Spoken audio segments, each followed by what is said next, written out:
see-through yung ano niya. Hindi siguro makalusyon. Angel. Dapat dinaanan nila sa likod. Sa maluwag na pinadadaan. Oo. Tsaka doon sa may palengke. Eh, buti nakita mo kami. Baka, alam mo ba date yun? HMBY na naman yun. Ha? Amote!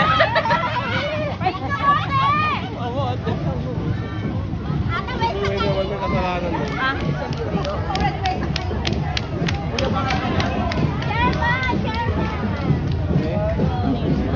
Ah, sorry. Kansyalan.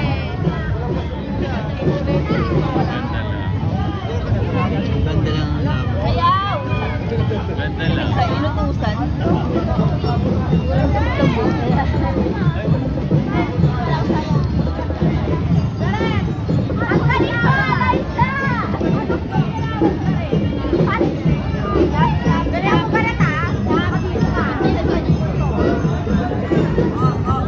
Ayan kasi yun yata. Wala sa, anong tugtog? Wala sa tugtog.